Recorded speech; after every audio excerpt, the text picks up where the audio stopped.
Les invitations à dîner. Le rituel a beau paraître immuable, les coutumes à leur place et les passions ainsi contenues, les choses ne sont pourtant pas si simples. En effet, je ressens des émotions perturbantes lorsque je reçois du monde à la maison. De cela, je m'expliquerai plus tard. Quoi qu'il en soit, j'aime mes amis, et je tiens à ne pas perdre le contact. Nos repas en commun participent à la permanence de ce lien. Avec l'expérience, j'ai tranché. Une fréquence d'environ une fois tous les 2 mois m'a semblé, et me semble toujours judicieuse. Pour avertir Lolek et Danka de ma proposition d'invitation à dîner, j'attends que la nuit soit tombée. J'enfourche alors mon vélo pour aller glisser dans leur boîte aux lettres un mot leur signifiant mon intention de les voir, dans une formulation que je travaille afin qu'elle soit le plus empoulée possible, car ça m'amuse. Je leur propose plusieurs soirs parce que je sais bien qu'ils n'ont pas que moi comme ami. Et je les préviens largement à l'avance, je ne veux pas m'imposer, en rajoutant que s'ils sont trop occupés en ce moment, le repas peut attendre. Je n'en pense pas un mot, bien entendu, mais il rentre dans les usages de ne pas mettre le couteau sous la gorge des futurs convives. Jusqu'à présent, mes amis ont toujours répondu favorablement à mes invitations. Ils me le confirment à leur tour par une lettre. Exceptionnellement, Lolek vient en personne et en automobile me donner son accord en précisant la date dans une formule agréablement tournée telle que celle-ci. Mes respects, très cher Miloche, nous acceptons avec gratitude ton aimable invitation, et nous voudrions te signifier qu'il nous agréerait de venir dîner, mon épouse et moi, mardi en 8. Nous rions tous les deux à sa tournure de phrase, puis je réponds sur le même ton de courtoisie alambiquée. Il ne reste jamais longtemps car il sait que j'ai du travail. Dès qu'ils ont confirmé le soir de leur venue, je rentre dans une phase de réflexion profonde, ininterrompue, afin de mettre au point tous les éléments du menu que je vais leur servir. Je tiens à ne jamais leur faire goûter les mêmes plats. Aussi, je potasse mes livres de cuisine, à la recherche de recettes originales. J'essaie toutes les combinaisons, entrées, plats, desserts sur un cahier, j'imagine les goûts, je teste mentalement leur compatibilité, je me mets à la place de l'estomac après le repas, je prends du recul. Au bout de quelques jours, quand la bonne idée s'est enfin imposée comme une évidence et que j'ai appris les recettes par cœur pour en réciter de tête au besoin la composition et la manière de les réaliser, je me rends chez Aimé. Si son magasin est fermé, je glisse sous la grille métallique un petit mot sur lequel j'ai noté la liste des ingrédients, ainsi qu'une formule de politesse. J'aime la courtoisie, et je sais que ces recherches lui donnent du mal. Je me rends bien compte de tous les efforts qu'Aimé fait pour moi. Il me répète souvent « Arrête de te confondre en remerciements, Miloche. Tu es le fils que je n'ai pas eu. Je peux bien m'occuper un peu de mon fiston adoptif. » Alors je suis ému, j'en ai la larme à l'œil. Je fais semblant de rire avec les dents et tout, mais vu comme Aimé me regarde, je réalise vite que je ne suis pas près d'avoir un César. Il rajoute alors « Je crois, mon pauvre Miloche, que tu es champion du monde des sensibles. Tu mériterais une médaille. » À défaut de trophée. « Mais je n'y peux rien, lui réponds-je parfois, comme s'il ne le savait pas. Je suis simplement né avec cela. Disons que je porte mon hypersensibilité comme une croix, comme d'autres trimballent leur misère ou toute autre sorte de handicap. Remarquez bien que je ne dis pas ça pour me plaindre. Mon infirmité ne m'ampute que du cynisme, de l'indifférence et du blouson de cuir à clous. Mes autres membres sont tous là, chacun plus ou moins à leur place, et je m'en félicite dès que j'en trouve le temps. La 3e nuit de la semaine suivante, je pédale à la rencontre d'Aimé afin de récupérer les ingrédients qu'il m'a trouvés, que je lui échange contre des légumes, des œufs et parfois des poussins. Il ne manque jamais rien à ce que j'ai noté dans mon inventaire, même quand ma recette nécessite des épices du Maghreb, de Chine ou de l'Ouzbékistan. Je ne sais pas où il déniche ces denrées rares, car la ville est plutôt petite. J'aime à penser qu'Aimé possède dans sa réserve une sorte de tapis volant multicolore, sur lequel il parcourt, la moustache au vent, les souks de Marrakech, les marchés de Pékin, les plaines de l'Oural, discutant qualité et tarifs dans des idiomes gutturaux, râpeux ou chantants. Cette 3e nuit de la semaine, j'ai décidé de cuisiner un colombo de poulet.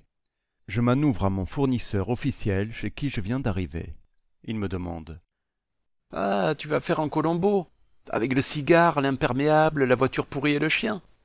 Comme je ne comprends pas, je le fixe avec des yeux ronds. Je crois même que ma bouche est ouverte.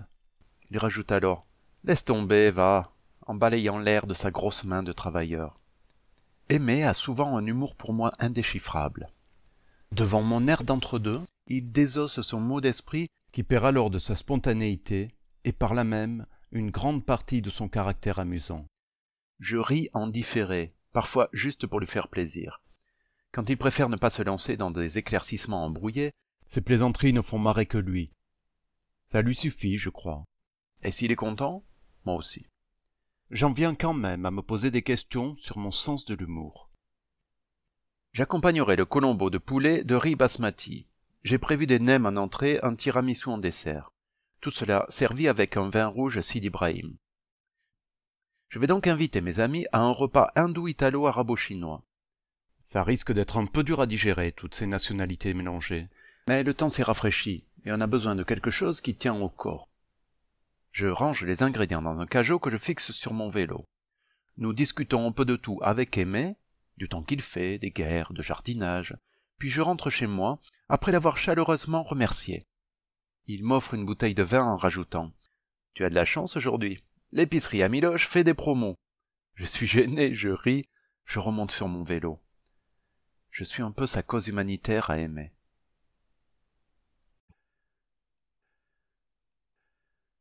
Apparition. Ce soir-là, en rentrant, longeant le nez au vent la petite place éclairée par les lampadaires de la ville, mon regard est tapé par une forme qui semble danser sous les arbres. Intrigué par le phénomène, je ralentis mon allure jusqu'à m'arrêter sans un bruit, afin d'étancher ma curiosité tout en restant dans l'anonymat le plus complet. À l'abri de la lumière révélatrice du réverbère, j'assiste à un spectacle étrange. Les branches des arbres de la placette semblent se pencher chacune à leur tour vers l'ombre mobile, avant de se détendre comme des ressorts quelques instants plus tard. La forme, à bien y regarder, me paraît tout à fait féminine. Je distingue une robe et des jambes graciles, animées d'une légèreté quasi aérienne. Je suis en train de contempler une boîte à musique d'un mécanisme ingénieux, où la danseuse, tournant sur elle-même, dirige ses membres avec élégance, montant et descendant grâce à une multitude de rouages invisibles, dans un décor végétal fait de plaques de métal peintes. J'entends la petite musique aiguë qui émane de la place, qui tourne elle aussi à présent. Tapis dans l'obscurité profonde, les sens chatouillés par ces sensations de notre âge, d'une autre terre, je sais qu'il est impossible que la danseuse d'aluminium me remarque. Je suis un spectateur fasciné, transporté, mais toujours discret. Pourtant, un morceau de métal de mon vélo qui a reflété la lumière dans la pénombre, un soupir de ravissement qui s'est échappé de mes poumons par mégarde. Je vois la danseuse s'immobiliser un instant, puis pivoter sur elle-même d'un mouvement parfaitement huilé, avant de lancer un « bonsoir », semblable à une petite pluie de grelots très serrés, très jolie. La mécanique rentre alors dans une nouvelle phase quand la danseuse se met en route dans ma direction, le long d'une glissière, je le présume, habilement dissimulée sous les pavés de la place par un génie de l'engrenage. Pris les yeux dans le sac, je m'immobilise un instant, puis réalise le danger. Et ratant tout d'abord les pédales, me mélangeant les pieds, recommençant mon manège malhabile en moulinant dans le vide, piochant malgré moi mes gestes dans le grand catalogue des maladresses, j'actionne soudain, je ne sais comment, les manivelles. Le cœur prêt à exploser, je vois ma bicyclette se mettre en branle, grimper dardard en me propulsant vers la rue de la Bâtisse qui défile à toute vitesse.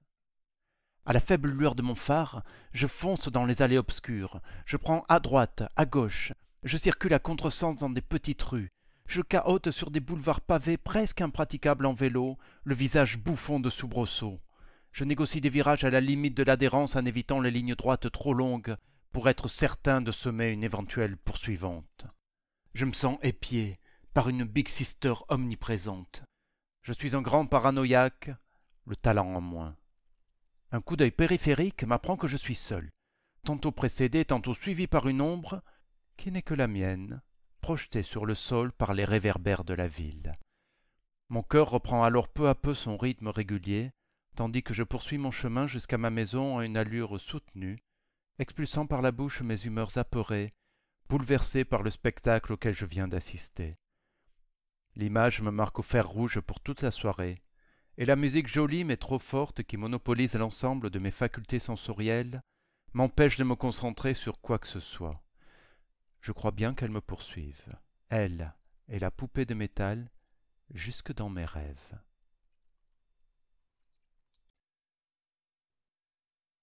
Ma vie.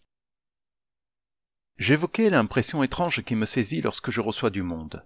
Afin de ne pas rester dans l'évocation passagère un peu parasite, je vais tenter d'expliciter le phénomène.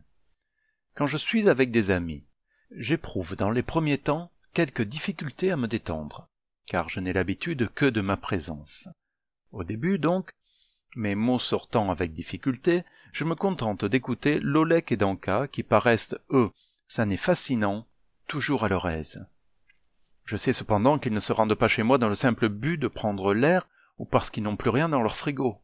Or, j'ai noté que dans les rapports d'amitié, chacun doit apporter à l'autre, et dans ce but, je commence après cette période de chauffe à participer à la conversation.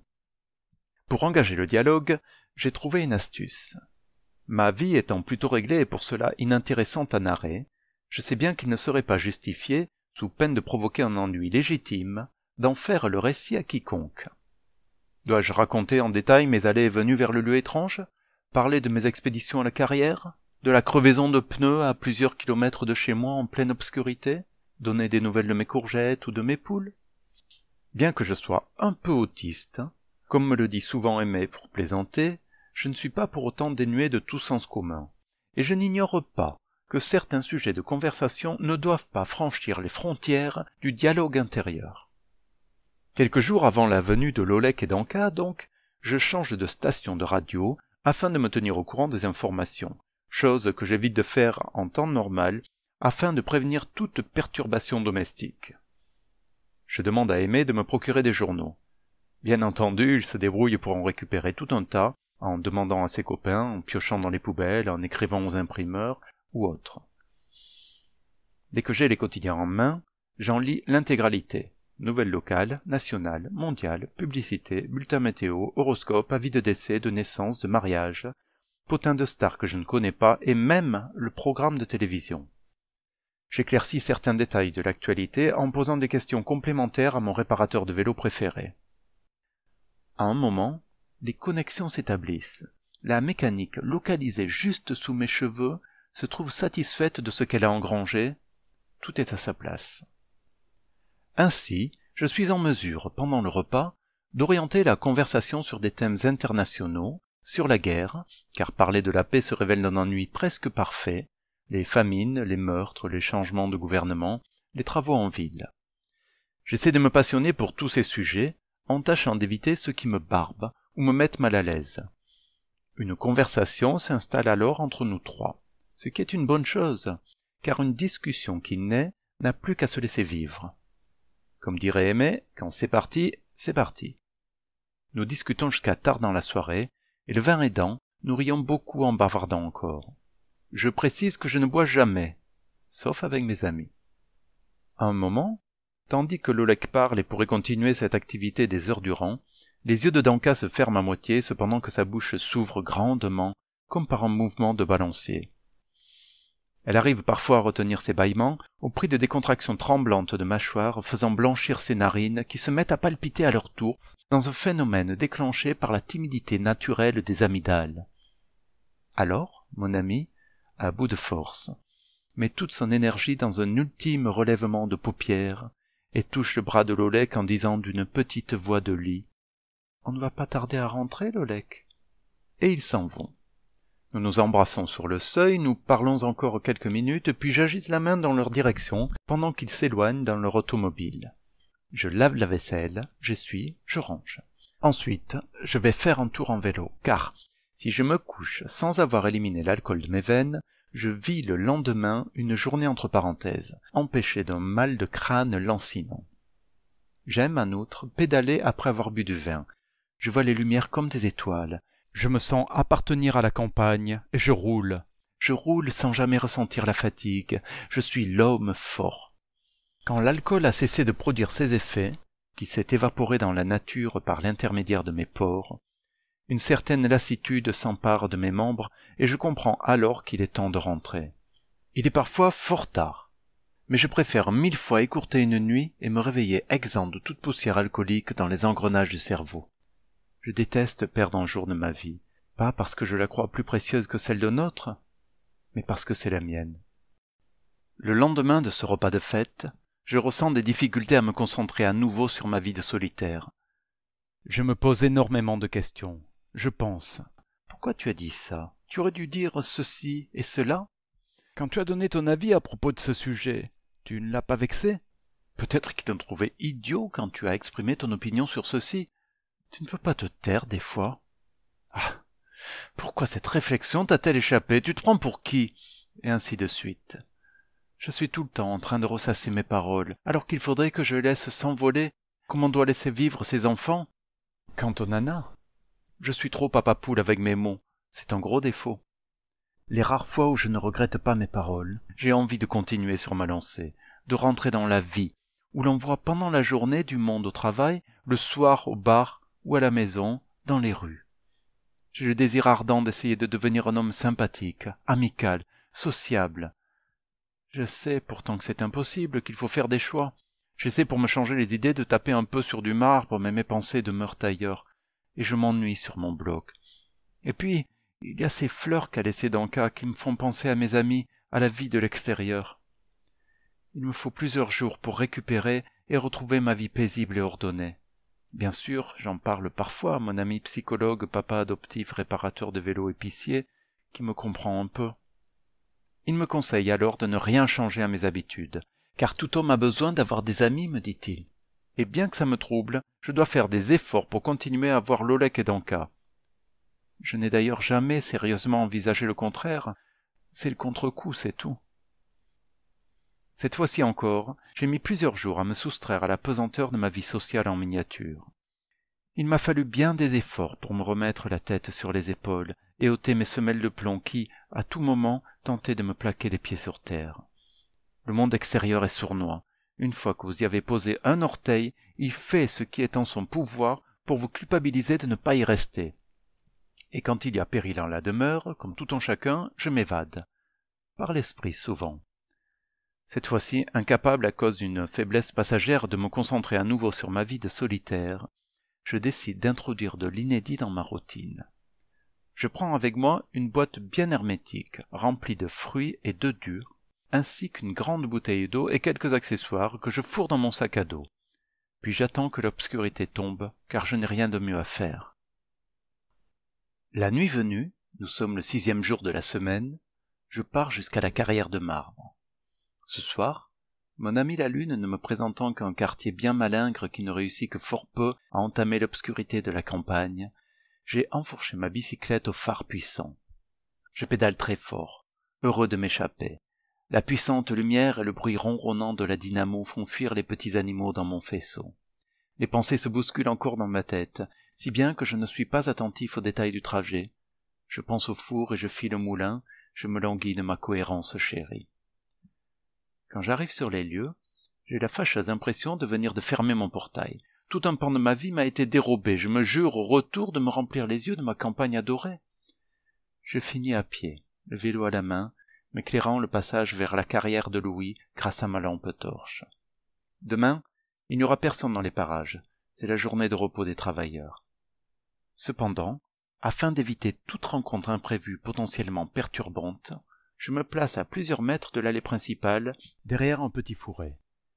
Ayant repéré un bloc de marbre tendre, je m'en sers d'oreiller et je m'endors profondément sur un lit douillet de gravier, bercé par les bruits de la nature, par l'odeur poussiéreuse du calcaire. Le petit jour a réveillé les oiseaux qui se volent après pour se mettre de bonne humeur et qui, d'un accord tacite, viennent me signifier qu'il est l'heure. Si je ne veux rien manquer de la vie, il faut que je desserre les poings pour profiter avec eux des premières lueurs de l'aube. Comme je suis entièrement d'accord, j'ouvre un œil après l'autre. C'est très beau une carrière qui se réveille. Je parcours quelques mètres en m'étirant, en montant haut mes genoux, puis, m'asseyant au bord d'un front de taille, les pieds dans le vide, je vole un esprit avec les volatiles, goûtant à sourire le spectacle du marbre qui progressivement cramoisit sous mes yeux. Je déjeune de figues sèches, en buvant de l'eau fraîche à petites gorgées. Repu de béatitude, Quand le rouge du marbre s'est enflammé et que le blanc est devenu tout à fait aveuglant, je me lève de mon poste d'observation, puis je me fais des petites frayeurs en déambulant le long de la crête supérieure du front de taille, qui surplombe un vide d'une 30aine de mètres. Rien ne peut m'arriver, puisque je suis bien. C'est la première fois que je vois autant de marbre en plein jour. C'est d'une beauté époustouflante. Je distingue, entre des blocs informes, de vieux morceaux d'outils rouillés, des fils métalliques de découpe fatigués, abandonnés par des carriers qui ne doivent plus avoir mal aux dents depuis plusieurs décennies, et je marche sur l'extrémité d'un sol noir et sec qui ne laisse rien présager de la beauté de la pierre qui repose quelques centimètres en dessous. Tout en bas, à côté d'une cabane de chantier, un camion aux roues démesurées se repose en attendant le retour des ouvriers. Je quitte la crête pour descendre observer l'engin de plus près. Face à moi, il semble me fixer nonchalamment de ses 2 gros phares fatigués, le mastodonte qu'on ne ménage pas. Des blocs énormes ont été découpés par les machines, puis peinturlurés par les carriers d'écriture vermeille, indiquant la destination, le nom du futur propriétaire. Tandis qu'il me prend des rêves de grandeur, monte en moi une envie de marbre qui a tout d'une fin terrestre. J'ai le désir soudain de posséder tous ces blocs, de les faire miens, d'imprimer dans chacun un bout de ma personnalité.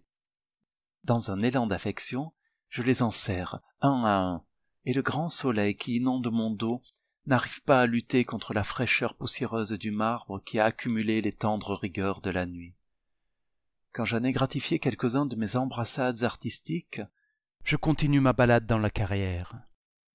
Je suis seul au monde, heureux d'avoir l'immensité de ce spectacle pour moi seul.